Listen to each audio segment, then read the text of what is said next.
Teng Ma, how are you? How's it going? Pretty well. Long time no see, Mark. How are you?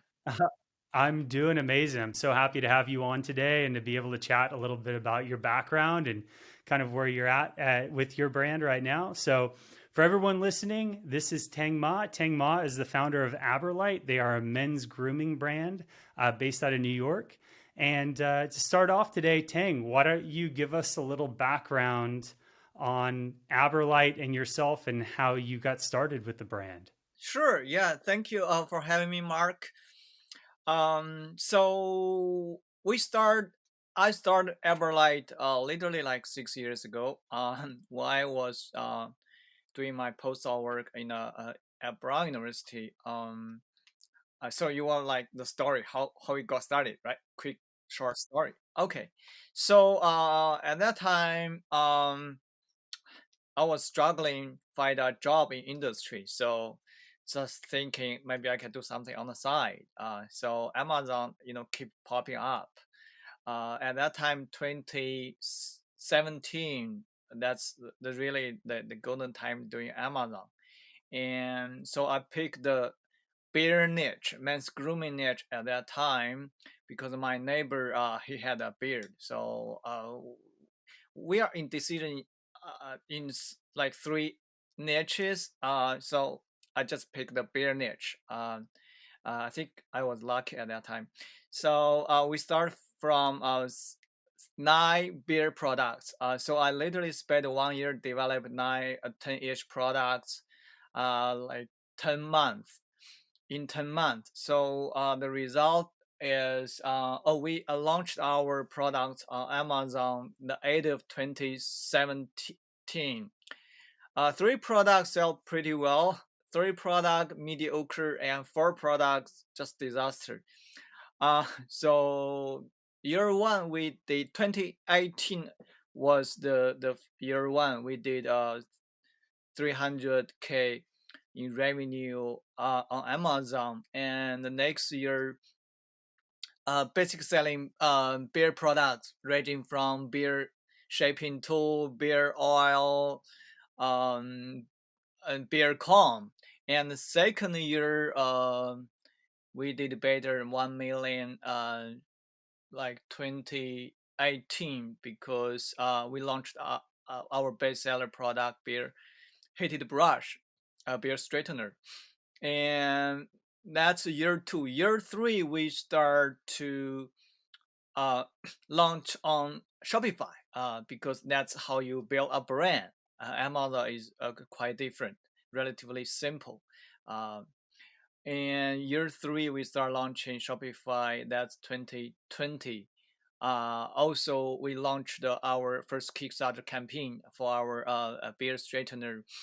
And yeah, fast forward, this year is our sixth year. We are doing like 3 million in revenue across Amazon, Shopify this year.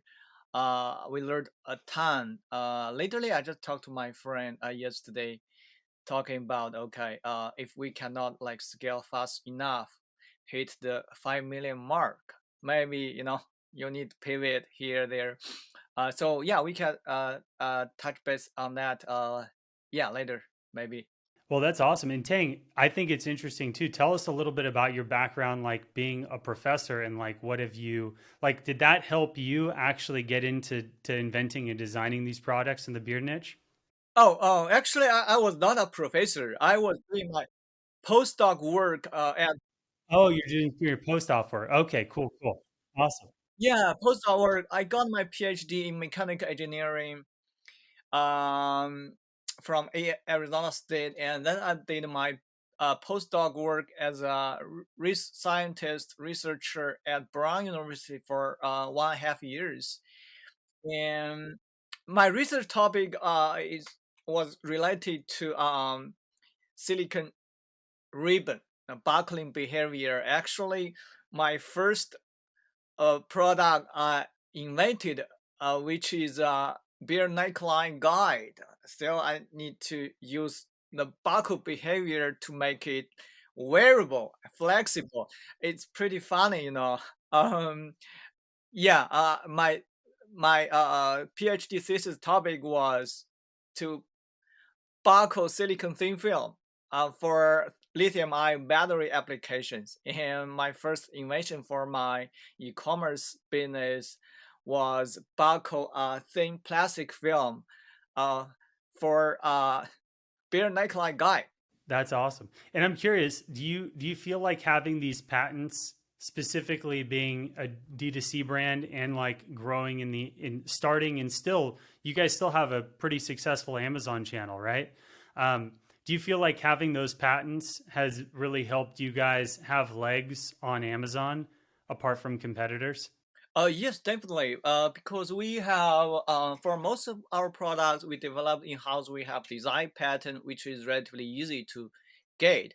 But our first product, we also got uh, utility patent, which is not quite easy to get. Yeah.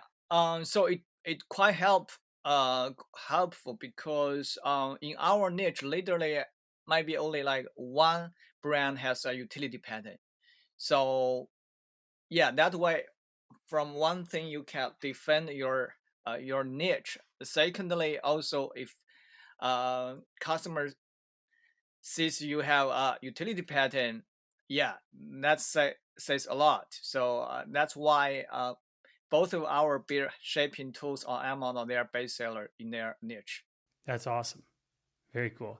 And how have things been for you over this last year? I know things have been quite challenging since the growth that we all had in 2020 and early 2021. But what are you guys doing right now to kind of combat some of the issues that we're seeing across the board with paid media and acquiring new customers in the D2C front?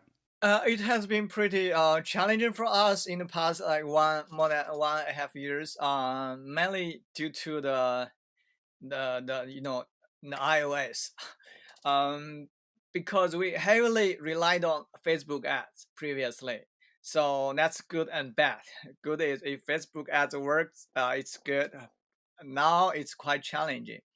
Yeah, I got just got back home from a two conference in the past 2 weeks, and one is ClickFunnels, the other is TNC. It's maybe the largest digital marketing conference. Yeah, in San Diego just last week. Yeah, Yes, literally everyone says, yeah, Facebook ads is hard, so hard. You need diverse your marketing channel. I think that's something we have been working on.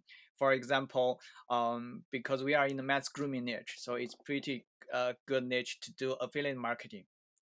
Also, second channel would be influencer marketing. We could reach out to micro influencers, mainly on YouTube, Instagram, or TikTok, like micro ones, not bigger ones.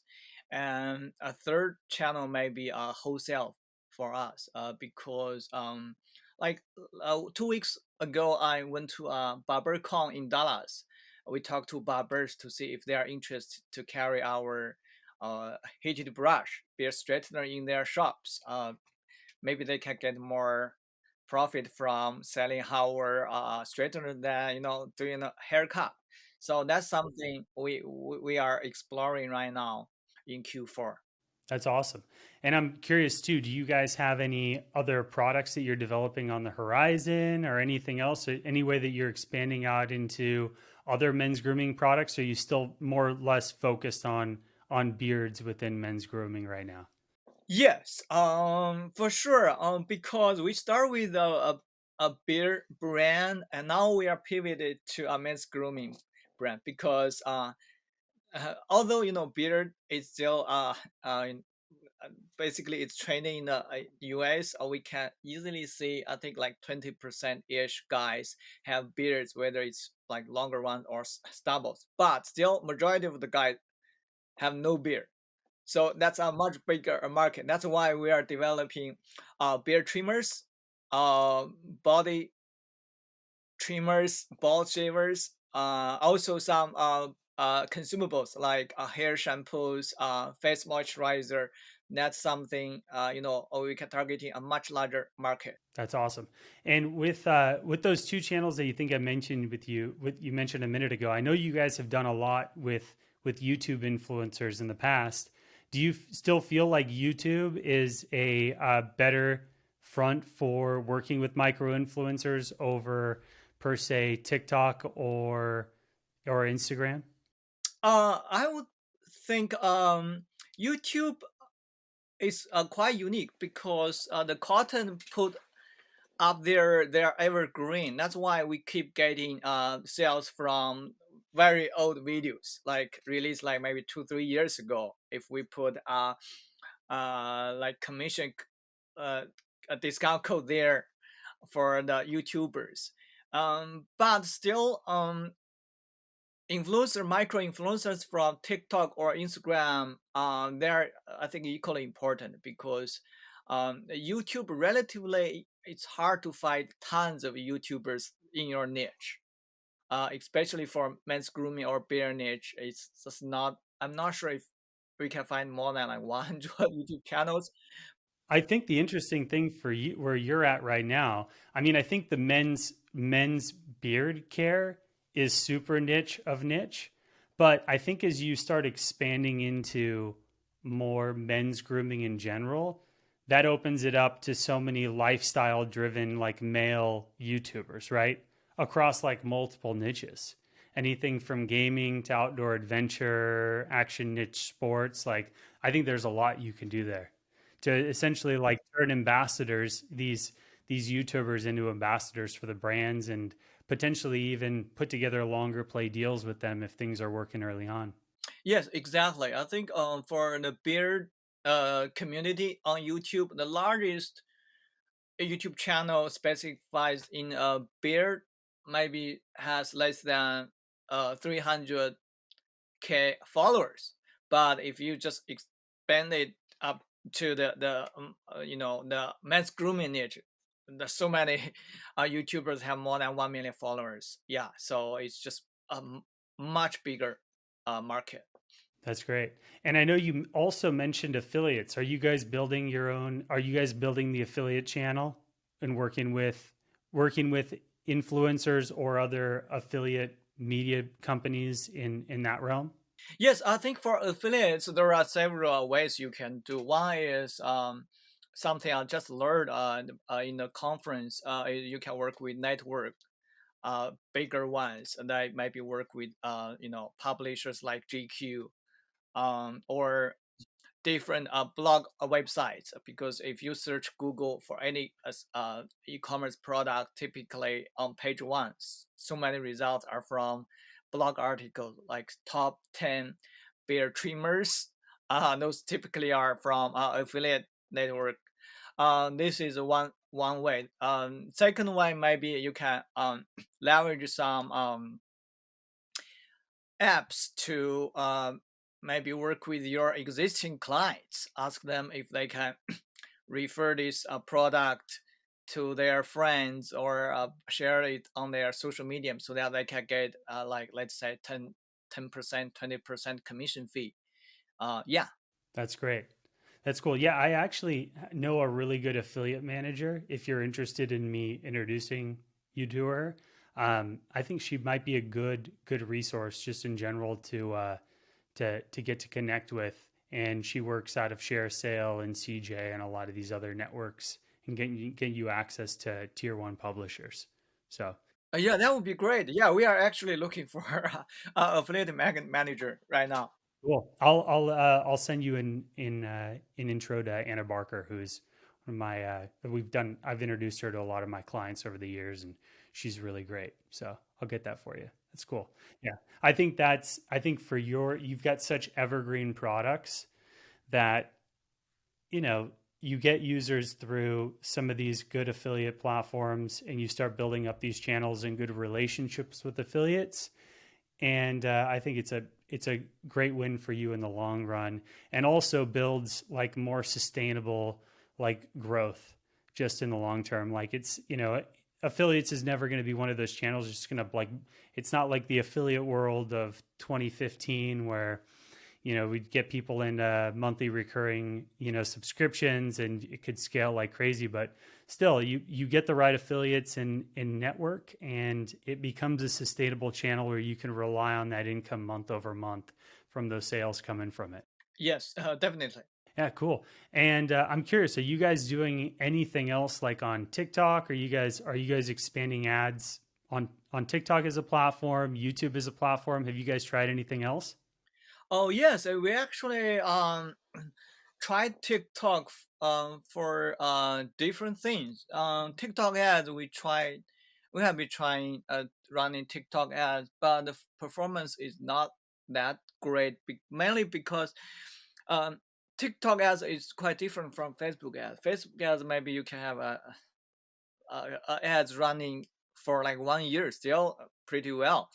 It's kind of like evergreen ones, but for TikTok ads, you kind of need to update your ad maybe every 2 weeks. You cannot like have just one good ad running for more than 1 month. That's something it's challenging. You have to keep coming up with new ads creatives. And besides that, we actually try to also grow our own TikTok account, which is kind of challenging.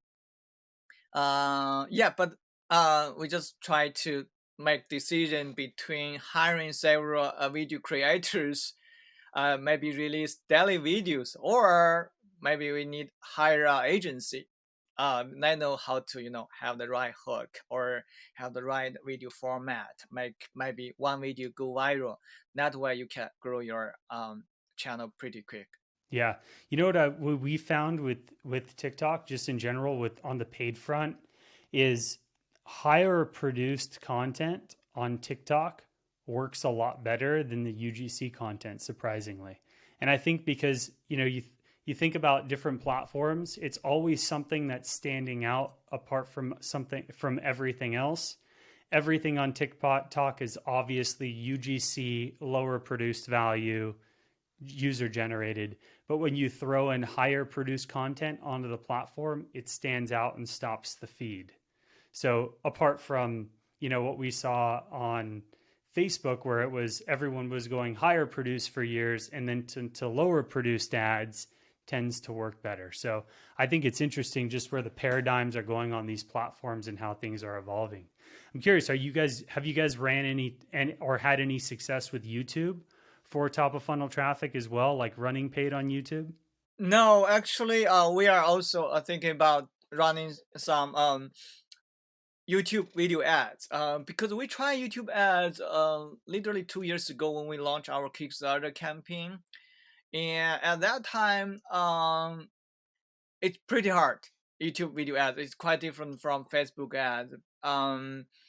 Basically, I mean, it's hard to really make profit from YouTube video ads. It's because it's not really scalable. Maybe you can only targeting existing videos in the a men's grooming niche. But one thing I learned in the conference is also many marketers think YouTube video ads is still kind of blue ocean. So that's something you can definitely need to pay attention to. Yeah, I think for you guys, what would be interesting is seeing if you could lead in with a really killer offer on a hero product on the front end and then add in like one or two upsells throughout the process to get the AOV up, just because YouTube traffic is just overall like way more expensive. Like CPMs are way higher, it's more premium inventory. But once you can get it moving too, YouTube ads tend to last way longer than Facebook, IG, and other ads because they're pulling from so much data that is more or less evergreen and audiences are always replenishing, based on search history, based on videos viewed, that the right ads can really get stuff moving. And if you have a really killer offer on the front end that's low enough and is going to convert enough, then you make it back on upsells in there, and could be a good opportunity to potentially try out. Yes, yeah, we definitely would try that for sure. Yeah, try different video creatives and offers. Also, because we are also want to work with barbers for the wholesale side, so that might be something it's quite easy for you to target on YouTube. Totally. That's a great idea.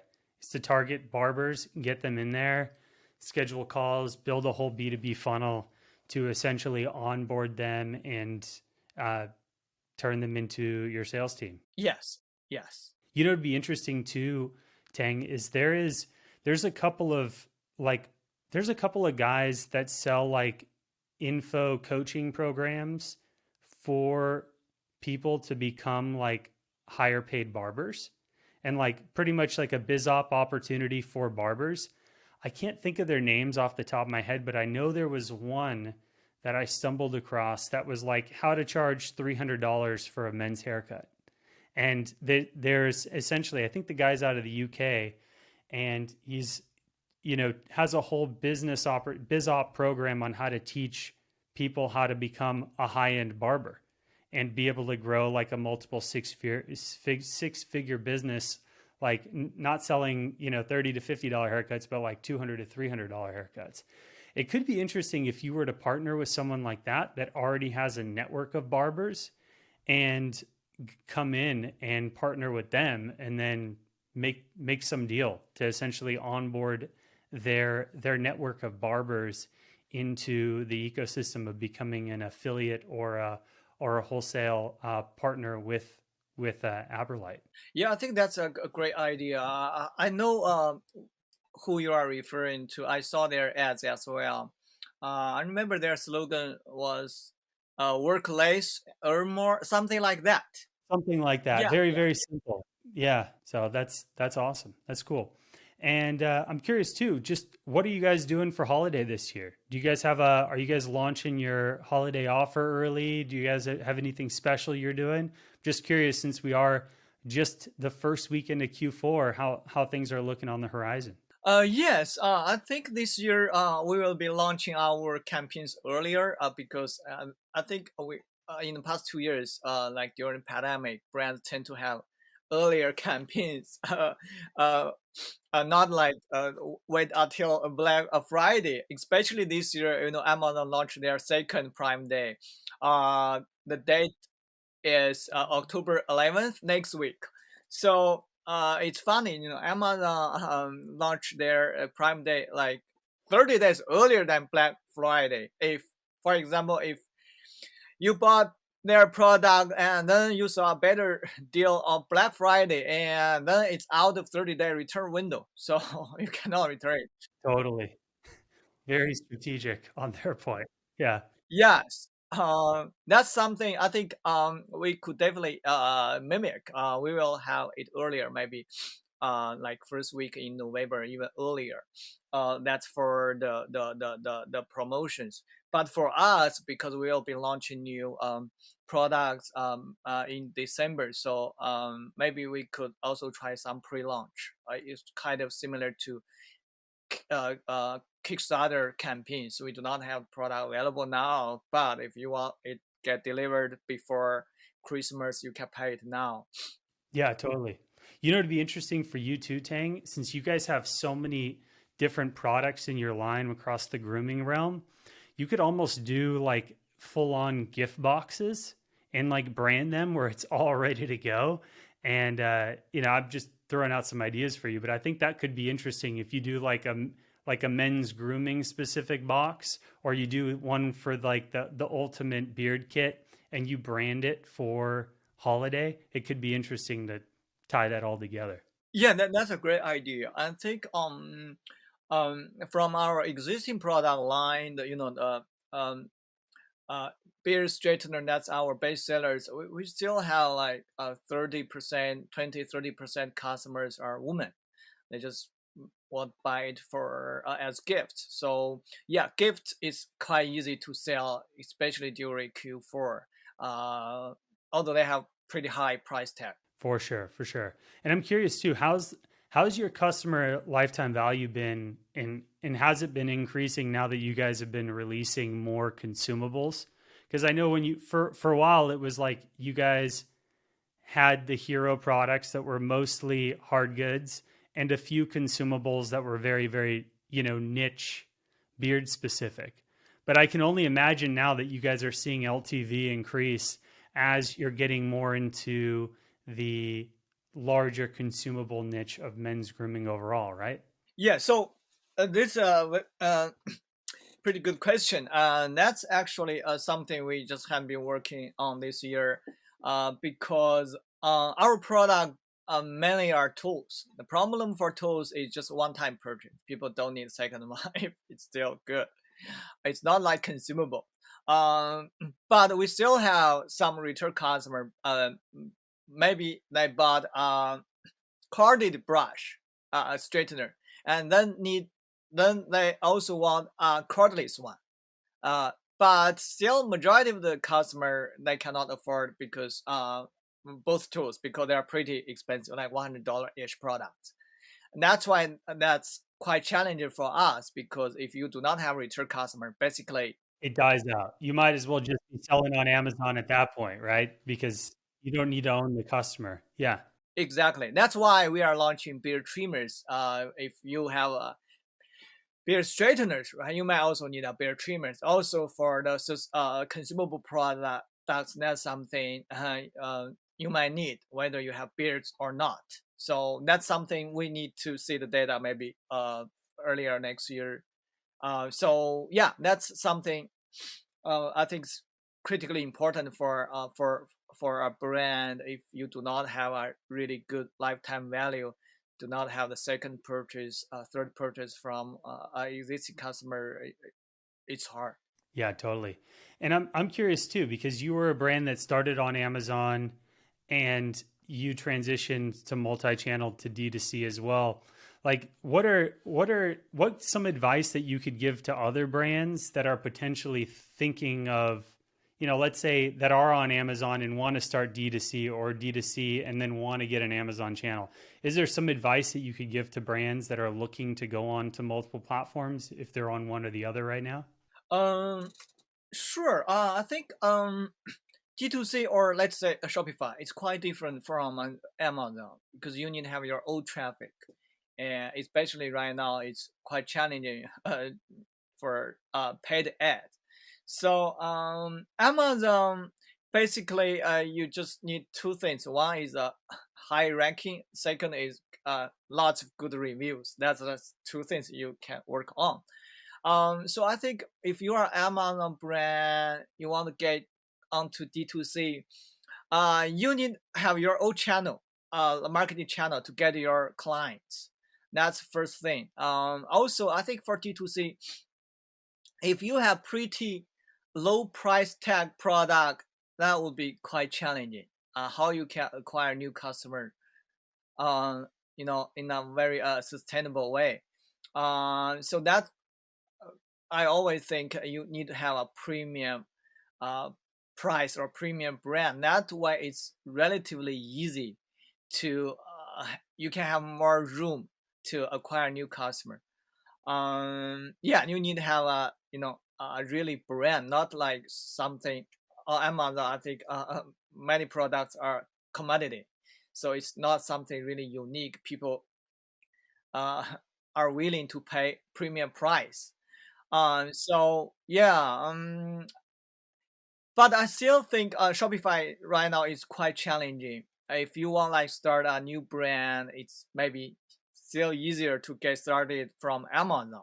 If you get some money, then you can try Shopify. But at least you need to figure out what marketing channel works for your brand.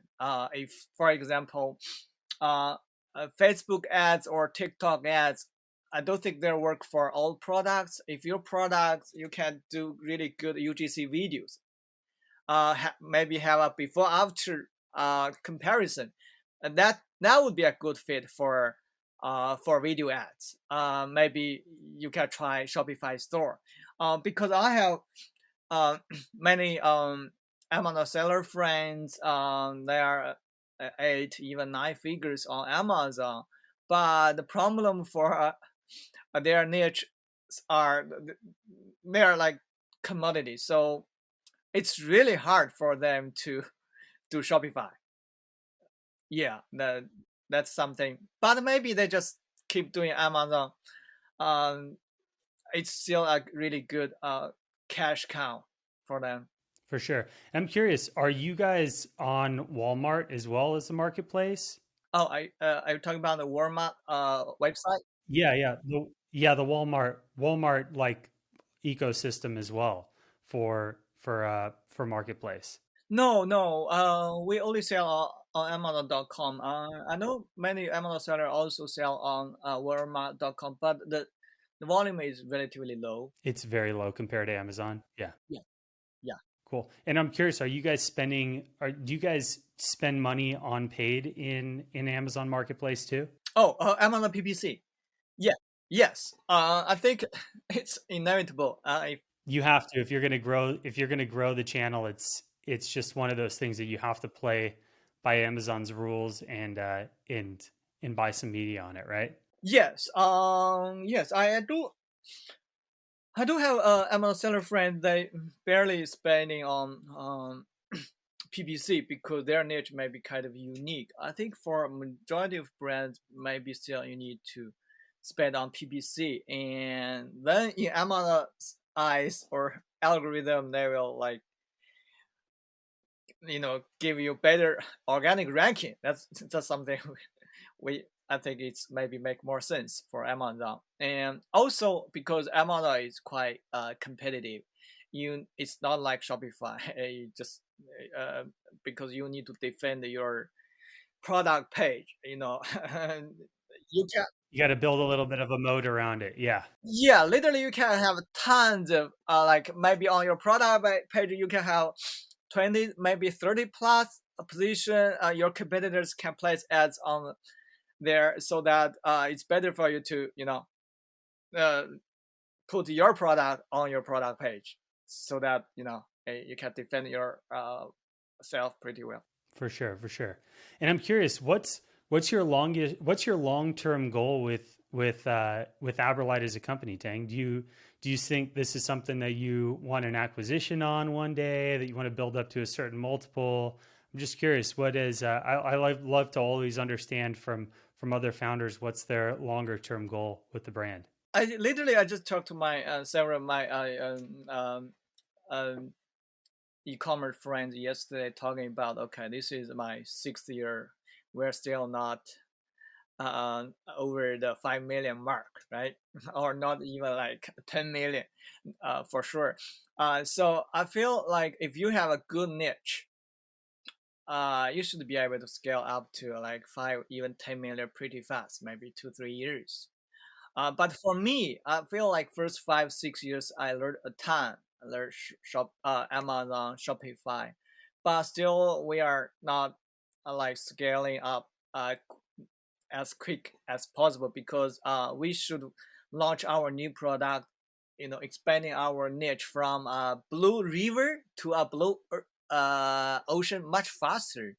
So we have a timeline like half year. Let's see, this Q4 plus next Q1 next year. Hopefully, we can scale our revenue. Much higher with a decent profit margin. Then next step, whether we will look for exit or keep it as a cash flow business, it would be quite simple if you can really have a D2C brand, because we got reached out, I think many like Amazon seller or D2C brand got reached out frequently by, aggregators.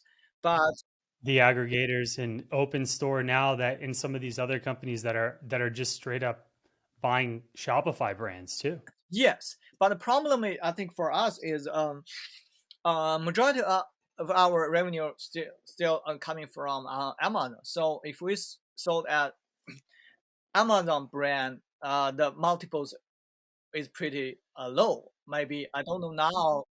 It's pretty low. I'm curious, what's the multiple that Amazon brands are going for these days? I think 2 3 years ago, when maybe just 2 years ago, when the market is really hot, the multiple could ranging from 2.5 maybe up to 5, even higher, 2 to 5. I don't know now. Now maybe it's cooled down. um, It's going down maybe to 1.5, 1.8 around there. Yeah, I don't know, maybe possible. But if you have a really it's then like a D2C brand, Shopify brand. You have your email list, your customer, uh, then the multiple could be higher for sure. Those big brands exit easily got acquired by the leading brand in their industry, and that's quite different from Amazon brand. Right? Typically, Amazon brand got acquired by aggregator, not a leading brand in your industry. So it's quite different. That's why we really want to like uh, have much higher revenue on our Shopify store. Then maybe yeah, whether it's a exit or yeah, we are pretty open to it. That's awesome.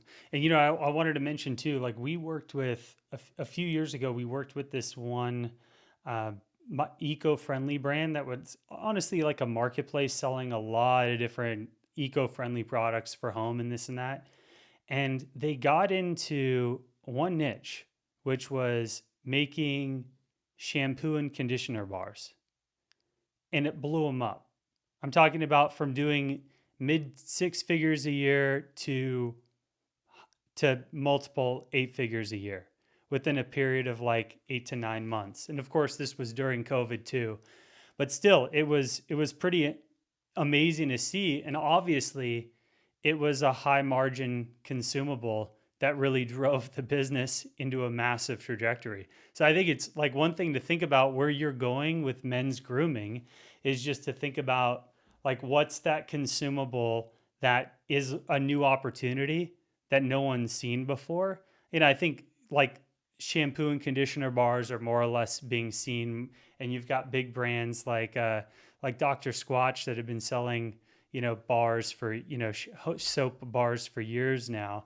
But I think what's interesting when you think of all of these platforms, what really works well at a certain time is like a consumer being on the platform and scrolling through and seeing an ad for a product that they've never seen before, and it to be like, I need to make a purchase now, or I need to learn more about this because I might not see it again. It's kind of like how direct response has worked on television for decades. It's like infomercials are essentially long form video sales letters that are, strategically placed with media bought to get sales online, and or to get sales over the phone. And it's the same thing now with Facebook, YouTube, Instagram, TikTok, all of the socials, right? So just finding a new product or a new category that hasn't been presented well, or a new opportunity. And I think it could kill for you guys. And I think you guys already have that roadmap really built out, right? Pretty interesting. You mentioned the eco-friendly brand. I know which brand you are referring to. Actually, I have a friend working closely related with them, and yes, that they killed it during pandemic, but they are also facing a lot of challenges because their product is kind of cheap. Yes, it's consumables, but it's cheap. The problem is if your product is very very cheap, and also people might not need it like every month, so your like average order value or like lifetime value is pretty low. So that brand is struggling now in launching new products. Because they've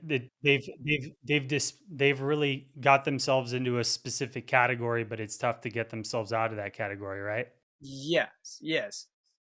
Because you also mentioned in Dr. Squatchy, I think one thing quite unique with Dr. Squatchy so man soap is their customer. The audience is not like a typical customer. It's like a cult. It's like people like to collect so many soaps. That's something quite interesting. That's really they are building a brand because typically the customer, if they can use how many beer oils or shampoos they need. Typically, they don't need like 5 shampoos, right? Like, but Dr. Squatchy, they really build their brand, like have a really like raving fan. Added a lot of the product had a lot of personality in how they're able to market it and to do things. And I totally agree. I think some of our most successful clients right now, like I think I've told you about one of our clients, Plain Tags, that makes the luggage tags out of old aircraft. Like when we do launches, like they're just insane days where we're just like, oh my God, we did 100 grand in an hour or two, on good launch days. And it just keeps on going up. And they've just built such a good personality behind the brand and a community. I mean, we have, for this one specific client, like we have a Facebook group of like 2,500 collectors. And now we're just, as with that specific client, like we're just looking at how can we get another 300-400 diehard fans. Like that's it. Like another 300-400 diehard fans will double the business, because when we launch a product, these same couple hundred people, 300 people right now, buy it every single time. It doesn't matter if it's $39.95 or it's 150, $200. They'll buy it because they collect them and they love it. Yes, exactly. I think yeah, it's critically important you can have this community or a loyal following. So maybe you need I think you need really have a good Instagram or Facebook group or like TikTok account or whatever. You just need to really spend. I've talked with some clients about, I have a client right now that's one of our clients is thinking about building out a Discord channel, and another one's thinking about building out a Slack channel, because they're like a fashion apparel brand that wants to build out a Slack channel because they feel like that will be a good medium to communicate with their customers who are all more or less young millennial, Gen Z, white collar, that will be on Slack at work and could just plug in there, and communicate with people during the day. So it's pretty cool. Yeah, that's interesting. I'm not sure how they can keep their audience engaged. In a Slack channel, but that's something quite interesting. Yeah. I think there's a lot of different ways to do it. It's just finding ways to leverage and engage that community and to get people fired up to around the common beliefs and common goals. Yeah. That's awesome. And last question I want to ask you is there an if you were to start another brand in another niche today, I always like to ask this question. Is there a niche that you see right now that you're like, man, that would be a great space to dive into, or a great vertical, or it's just a good opportunity? Um, Good question. Yeah. Yeah. I'm actually thinking about this question a lot. I think I feel still go for the large market. Even if the competitive, it's quite competitive because it's large. For example, supplements or women's hair products, because we are doing men's grooming products. Still, you cannot compare with women's hair products. It's just women like to buy, keep buying. It's men typically, it's quite different shopping behavior. Also maybe cosmetic also it's pretty competitive, because did you heard about the brand Hero Cosmetic? They just had a exit. I forgot like. Yeah, it was around 450, I think, something like that. So I just listened to their founder story.